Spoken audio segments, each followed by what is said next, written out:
Mari kita berdiam sejenak di hadapan Tuhan. Biarlah kerinduan hati kami hari ini, seumur hidup kami mau menyembah Tuhan, karena hanya Engkaulah yang layak ditinggikan.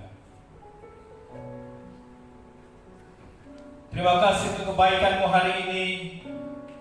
Kami ada di tempat ini, di rumah kami masing-masing, untuk menyaksikan kebaikan Tuhan, anugerah Tuhan yang terbesar dalam hidup kami. Karena hari ini adalah hari kemenangan. Kristus telah bangkit. Terima kasih untuk semua yang Tuhan telah lakukan dalam hidup kami. Kami akan mendengarkan kebenaran firman Tuhan hari ini.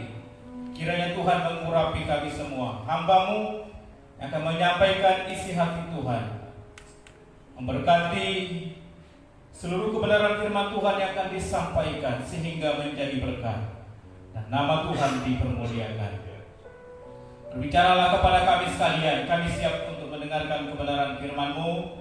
Di dalam berkat nama Tuhan kami Yesus Kristus, kami siap untuk mendengarkan kebenaran firman Tuhan. Haleluya. Amin. Silakan kembali.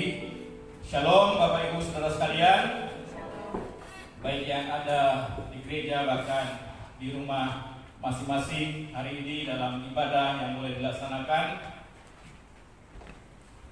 Saya menyapa Bapak Ibu Saudara sekalian dan menyampaikan selamat Hari Raya Paskah, hari kemenangan bagi kita sebagai orang yang percaya, karena Kristus sudah bangkit bagi kita semua.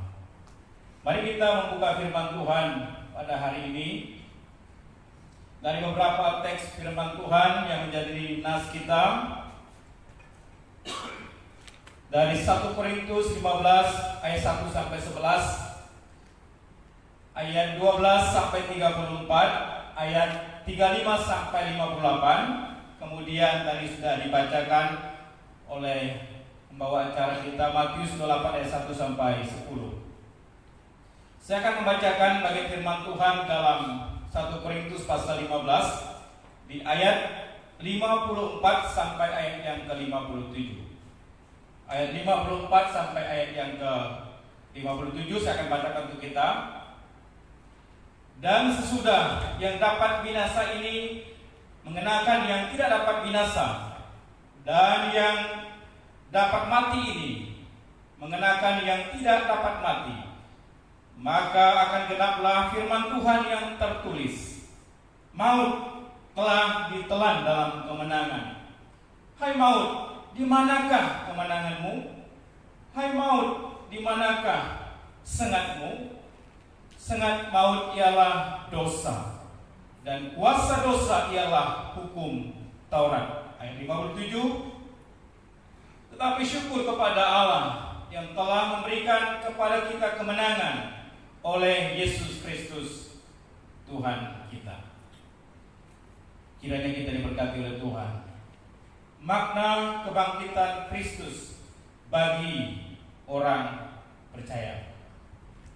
Makna kebangkitan Kristus bagi orang percaya.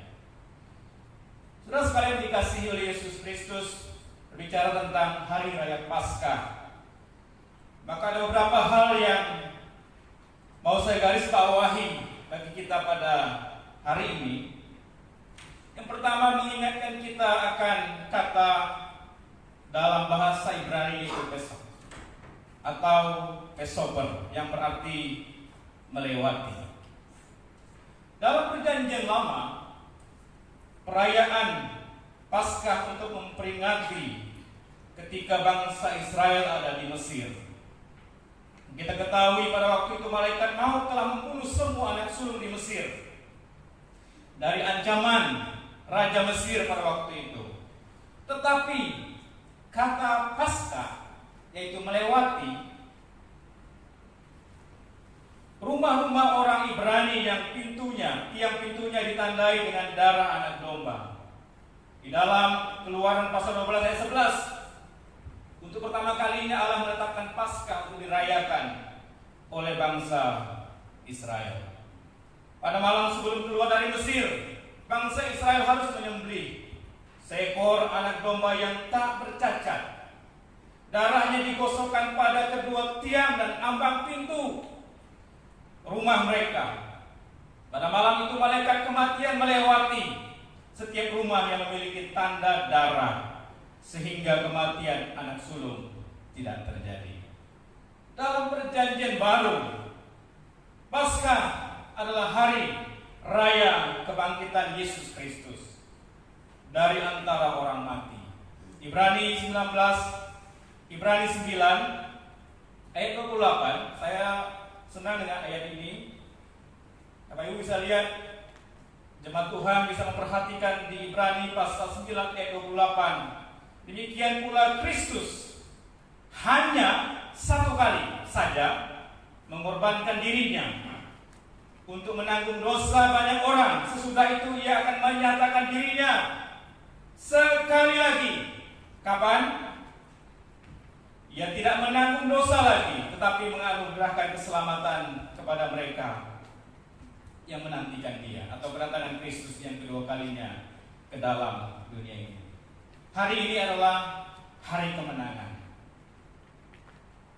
Ketika kita ditanya mengapa orang Kristen beribadah pada hari Minggu, tidak hari Sabtu, hari Sabat, di mana Tuhan berhenti menciptakan dunia ini, jawabannya karena Kristus telah bangkit pada minggu pertama, hari pertama minggu itu. Itulah yang disebut dengan hari kemenangan. Amin. Hari kemenangan atas dosa, hari kemenangan atas iblis, hari kemenangan atas sakit penyakit, dan atas maut.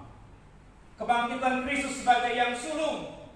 Tidak ada orang yang mati bangkit, walaupun ada cerita dalam Alkitab Lazarus, tapi dia mati lagi. Tapi Kristus mati, dia bangkit, dan hari ini kita rayakan kemenangannya. Sekarang Yesus hidup sehingga ada hari esok. Lagu yang sering kita nyanyikan, anak Allah Yesus namanya. Yesus mati tebus dosaku, kubur kosong membuktikan dia hidup. Apa dikatakan selanjutnya? Sebab dia hidup, ada hari esok. Kemudian tidak sampai di situ, ku tak gentar, termasuk dalam melawan pandemi virus corona ini. Ku tak gentar, karena apa? Dia pegang hari esok. Hidup kita berarti. Mengapa hidup kita berarti hari ini?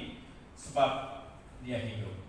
Saudara sekalian, pada hari Jumat Agung atau kesetaraan Yesus, kita sudah mendengar firman Tuhan disampaikan oleh Bapak Gembala Sidang. Aku adalah yang awal dan yang akhir. Tema Paskah GKI tahun 2020. Dan hari ini saya lebih berkonsentrasi bicarakan tentang dan yang hidup.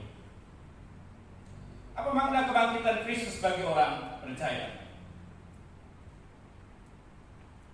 Ketika kita bicara tentang makna, kita harus mengerti sebenarnya kebangkitan Kristus itu bagi saya itu apa? Apakah hanya sekedar ibadah? Apakah hanya sekedar tanggal merah? Atau seperti di tempat-tempat tertentu orang mengadakan mungkin perayaan yang besar-besaran? Apakah seperti itu? Tapi hari ini saya menyimpulkan dari beberapa ayat yang tidak sempat kita baca satu persatu dari nas tadi.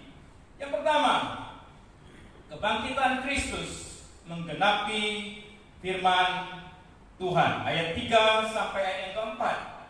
Kebangkitan Kristus menggenapi firman Tuhan. Perhatikan beberapa ayat yang di ayat 3 dan ayat yang keempat.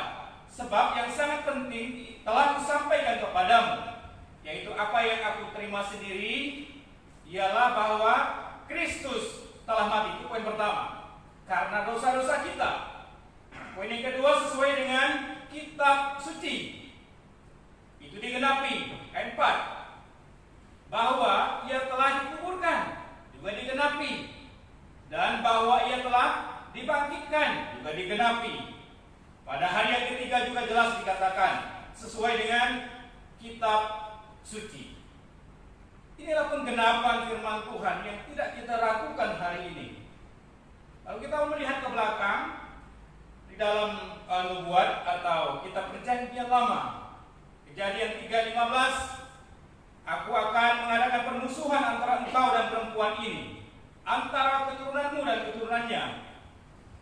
Keturunannya akan meremukkan kepalamu dan engkau akan meremukkan tumitnya. Itu jelas mengatakan ketika Kristus menang atas maut, maka kuasa iblis itu dihancurkan dan dikalahkan. Yesaya 53 ayat 1 sampai 12, secara khusus di 4 ayat. Ayat 2, sebagai taruk ia tumbuh di hadapan Tuhan, dan sebagai tunas dari tanah kering. Ia tidak tampan, dan semaraknya pun tidak ada sehingga kita memandang dia, dan rupa pun tidak sehingga kita menginginkannya. Ia dihina dan dihindari orang, seorang yang penuh kesengsaraan dan yang biasa menderita kesakitan. Ia sangat dihina sehingga orang menutup mukanya terhadap dia, dan bagi kita pun ia tidak masuk hitungan. 4, tetapi sesungguhnya penyakit kita lah yang ditanggungnya, dan kesengsaraan kita yang dipikulnya, padahal kita mengira dia kena tulah, dipukul dan ditindas Allah. Tetapi ia tertikam oleh karena pemberontakan kita, ia diremukkan oleh karena kejahatan kita. Ganjaran yang mendatangkan keselamatan bagi kita ditimpakan kepadanya. Oleh bilu-bilunya kita menjadi sembuh. Amin. Terus sekalian, penting untuk kita pelajari hari ini, Alkitab sudah digenapi. Alkitab tidak pernah salah mencatat. Walaupun ada orang yang meragukan kebenaran firman Tuhan dan menyelewengkan beberapa ayat. Jika demikian, mari hari ini kita terus belajar firman Tuhan. Karena ada satu bagian firman Tuhan yang belum digenapi, yaitu kedatangan Kristus kedua kalinya ke dalam dunia ini. Apakah itu juga akan digenapi? Saya katakan itu juga akan digenapi. Firman Tuhan yang mengatakannya. Sekarang adalah waktunya untuk kita menanti kedatangan Kristus. Yang kedua, ada kebangkitan bagi orang mati. Ayat 5 sampai ayat yang ke-8. 1 Korintus 15 ayat 35 sampai 58. Ada kebangkitan bagi orang mati. Saudara, dalam ayat yang ke-5 sampai ayat yang ke-8 itu bicara tentang Yesus menampakkan diri. Dia menampakkan diri kepada Kefas dan 12 murid Yesus, ayat 5. Dia menampakkan diri kepada 500 orang lebih, ayat yang ke-6. Yakobus dan semua rasul, ayat 7. Dia menampakkan diri kepada Paulus, ayat yang ke-8. Dan beberapa lagi penampakan diri Yesus di kitab yang lain tidak kita bahas pada hari ini. Mengapa penting Kristus menampakkan diri? Saudara sekalian, tidak ada kematian tanpa penderitaan. Tidak ada kebangkitan tanpa kematian. Tidak ada kehidupan tanpa kebangkitan. Penampakan diri Yesus sangat penting karena membuktikan dia hidup. Itu sebabnya pelajaran penting untuk kita hari ini. Mengapa Yesus perlu menampakkan diri? Itu membuktikan bahwa dia benar-benar hidup. Dia bukan apa kata orang, tetapi dia mau supaya orang melihatnya ketika dia bangkit dari antara orang mati. Hal yang kedua yang menarik diperhatikan sehubungan dengan ada kebangkitan bagi orang mati. Ada kebangkitan tubuh di ayat yang ke-35 sampai ayat yang ke-58. Dalam ayat 40 mengatakan ada tubuh surgawi dan ada tubuh duniawi. Tetapi kemuliaan tubuh surgawi lain daripada kemuliaan tubuh duniawi. Berarti kita ini ada dua tubuh. Ya, bukan berarti dua orang ya. Tubuh yang pertama adalah sekarang. Tubuh yang kedua, ketika Kristus datang, kita akan diubah dalam tubuh kemuliaan. Makanya jangan kita sombong dengan kecantikan, kegantengan kita, karena termakannya usia pun akan lisut dan layu. Kalau sudah ke tanah pun tidak ada artinya lagi. Apalagi sekarang korban dari virus corona. Ya, keluarga tidak boleh mendampingi. Bahkan di beberapa tempat kalau kita lihat beberapa video, digulung pakai plastik dan dibuang seperti ke tempat pembuangan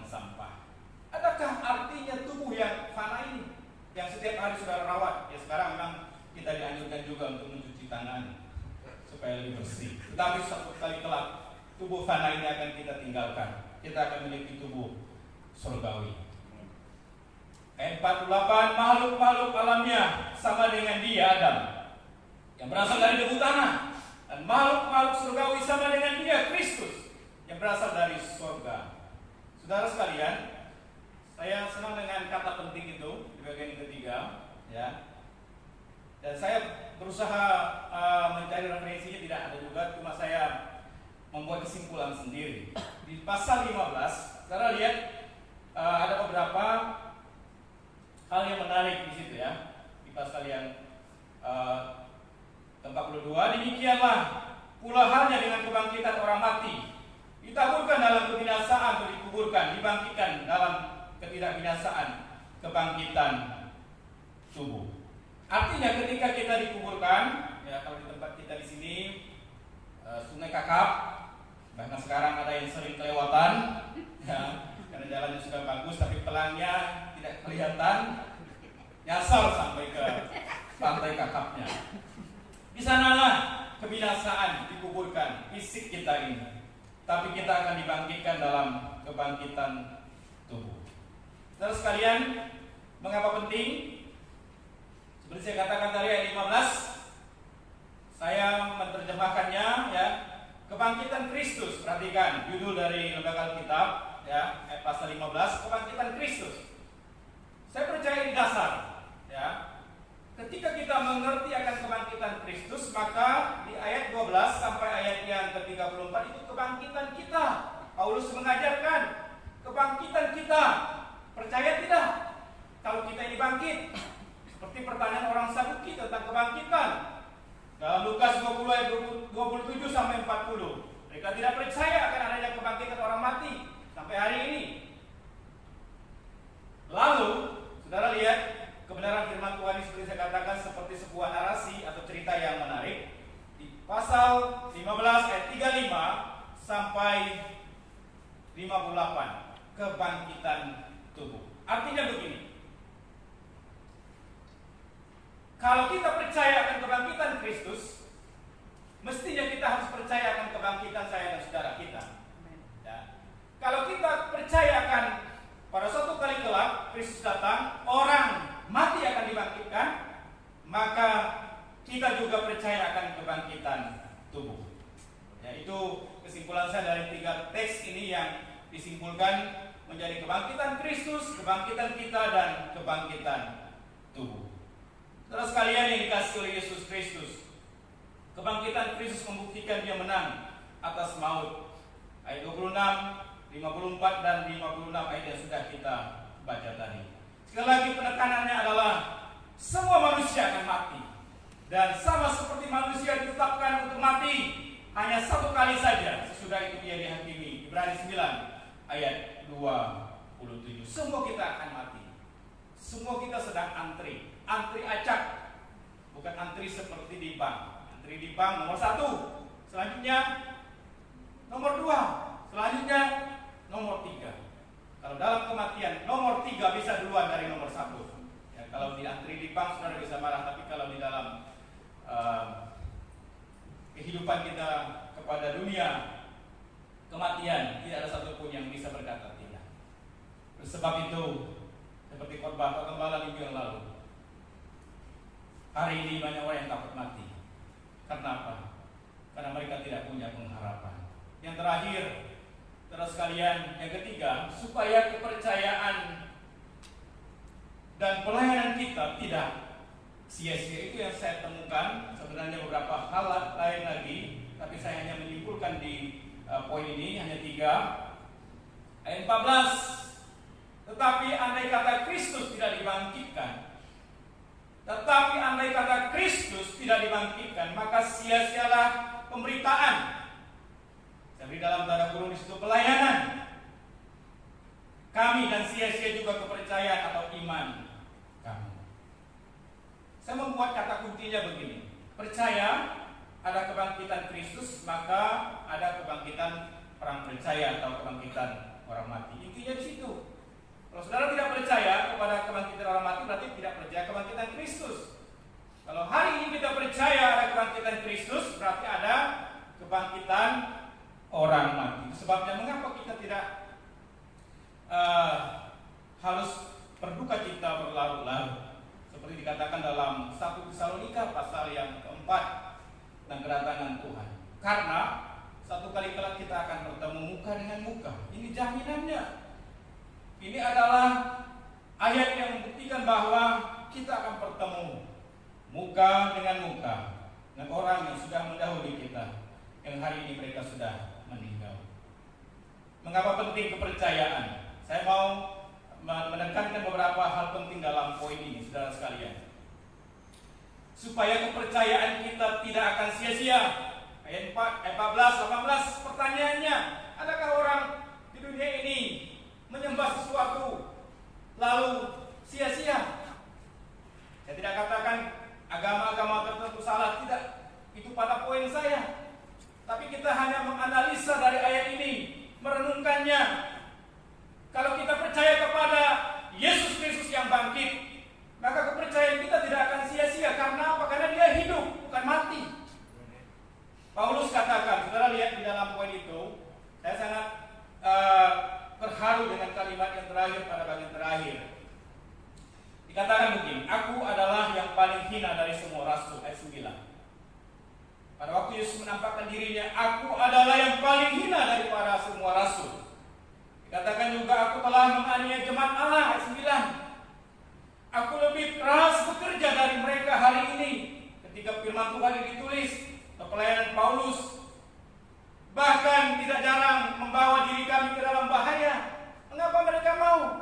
Sebenarnya tidak harus ke dalam bahaya, tempat yang nyaman. Mereka lakukan itu. Saudara perhatikan kata kunci bagian terakhir. Tiap-tiap hari aku berhadapan dengan bahaya maut demi kebanggaanku. Saudara sekalian, saya senang dengan kalimat ini. Padahal kita berkata, demi kebanggaanku hari ini, maka aku tetap percaya dan menyembah Yesus Kristus. Padahal kita berkata kita bangga hari ini. Dan saya terharu dengan kalimat ini, ungkapan Rasul Paulus ini. Demi kebanggaanku.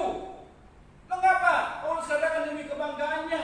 Karena Kristus yang dia sembah adalah Kristus yang hidup, yang patut dipercayai dan tidak diragukan lagi. Mari hari ini dalam momen penting dalam perayaan Paskah, kita berkata, Tuhan, demi kebanggaanku hari ini aku percaya Engkau telah hidup, telah melepaskan aku dari setiap kutuk dosa, melepaskan sakit penyakit dan menyelamatkan aku. Demi kebanggaanku hari ini aku percaya kepadamu, walaupun bahaya maut, walaupun sakit penyakit, masalah besar di depan dan menanti, tapi demi kebanggaanku hari ini Engkau tetap Yesus Kristus Tuhan. Amin.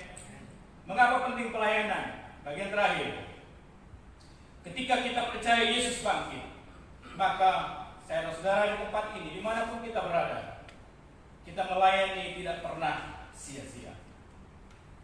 Pernahkah kita melayani sia-sia? Pernah. Kenapa? Tidak ada upah, tidak ada yang menilai. Untuk apa kita melayani? Saya terkesan dengan ayat di dalam ayat 32. Perhatikan ayat ini. Paulus menggambarkannya begini. Jika orang mati tidak dibangkitkan, atau Yesus tidak dibangkitkan, maka marilah kita makan dan minum, sebab besok kita akan mati. Satu kali saya duduk termenung di pedalaman sebuah rumah, melihat ada 2 ekor jenis binatang. Yang pertama babi, yang satu ayam. Pikiran saya, sementara kami mau melanjutkan pelayanan, ini masih panjang perjalanan tim pelayanan ke gereja-gereja. Kok ayam sama babi itu santai saja, ya? Tidak berpikir sekarang sudah mendung hujan, hati kita yang sudah turun naik nih, mau naik motor lagi sulit. Ayam dan babi itu santai saja. Lalu teringat saya dengan renungan saya. Oh iya, mereka tidak ada hari esok. Tidak berpikir besok mau kemana. Tidak berpikir menyekolahkan anak-anak. Tidak berpikir mau menikah, mau apa. Paling-paling kalau sudah besar atau sudah saatnya disembelih dan dipotong. Saya tidak katakan Paulus sedang berbicara tentang seperti binatang, tidak. Tapi inilah yang terjadi, marilah kita makan dan minum sebab besok mati, tidak ada lagi pengharapan. Tetapi kita harus menaruh pengharapan pada Kristus. Perhatikan ayat 19. Saudara, kalau kita tidak punya pengharapan, kalau kita tidak meyakini Kristus hari ini bangkit, firman Tuhan katakan kita adalah orang-orang yang paling malang dari segala manusia. Kita adalah orang-orang yang paling malang dari segala manusia. Maukah kita disebut orang yang paling malang? Pasti tidak ada yang siap mau menjadi orang yang malang. Kalau mau pergi ke Malang mungkin, tetapi zaman sekarang tidak tepat. Terus sekalian, apa kesimpulan kita pada hari ini atau renungan kita hari ini? Apakah makna kebangkitan Kristus sudah menjadi bagian kita? Sudah berapa tahun kita merayakan Paskah, dan tahun ini pasti berbeda dari tahun-tahun sebelumnya. Apakah makna Kristus yang menang atas kuasa dosa, kuasa iblis, kuasa sakit penyakit, dan kuasa maut itu sudah menjadi bagian kita pada hari ini? Tetapi kita bersyukur Yesus Kristus telah memberikan kita kemenangan. Amin. Yesus bangkit, ada hari esok. Mengapa kita tidak perlu gentar? Karena kita tahu Dia ada selalu bersama dengan kita. Oleh karena itu, berdirilah teguh, jangan goyah, giat selalu dalam pekerjaan Tuhan. Mengapa? Ada upah yang sedang menanti kita. Kita tidak hanya makan dan minum besok kita akan mati, tidak, tetapi ada kehidupan kekal yang menanti kita. Ada kehidupan di surga yang mulia yang sedang kita nantikan hari ini. Dan Yesus sedang menyediakan tempat bagi saya dan saudara. Rindukah kita pergi ke tempat di mana Yesus berada? Sebab itu mari kita setia kepada Tuhan. Akulah kebangkitan dan hidup. Pada siapa percaya kepadaku, ia akan hidup walaupun ia sudah mati. Yohanes 11 ayat 25. Selamat Hari Raya Paskah tahun 2020. Tuhan Yesus berkati. Mari kita berdiam diri sejenak di hadapan Tuhan.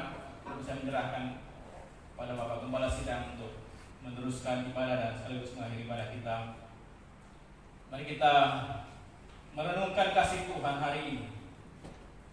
Kita berdoa di tempat kita masing-masing, di gereja ini, di rumah kita, di mana saja saudara berada hari ini. Apakah yang sedang kita pikirkan ketika kita sedang mengalami situasi secara global, masalah secara global hari ini? Pandemi virus corona yang hari ini belum juga berhenti dan berakhir. Tidak satupun yang mengetahui kapan virus ini akan berhenti. Tapi hari ini sebagai orang yang percaya, kita bersyukur kepada Allah karena kita telah mendapatkan kemenangan. Tuhan, terima kasih untuk kemenangan yang Kau telah berikan bagi kami. Terima kasih untuk segala sesuatu, pengorbanan-Mu yang telah menyelamatkan kami. Ada hari esok bagi kami semua, dan kami tidak perlu gentar terhadap situasi yang ada, karena Kau sedang memegang tangan kami, dan Kau hidup, dan Kau melihat kami hari ini. Mampukan kami di tengah-tengah situasi yang jahat ini Tuhan, supaya kami tetap punya iman yang teguh. Dan kami mau berkata hari ini, biarpun semua yang terjadi bisa menimpa kami, tapi kami mau sepakat seperti Paulus berkata, Kristus adalah kebanggaanku hari ini. Demi kebanggaanku hari ini, aku rela menderita. Aku mau tetap setia dan setia melayani Tuhan. Terima kasih Bapak, biarlah setiap kita yang mendengar firman Tuhan hari ini berkati, dipulihkan oleh Tuhan, dikuatkan oleh Tuhan, mencari Tuhan lebih lagi untuk hormat dan kemuliaan bagi nama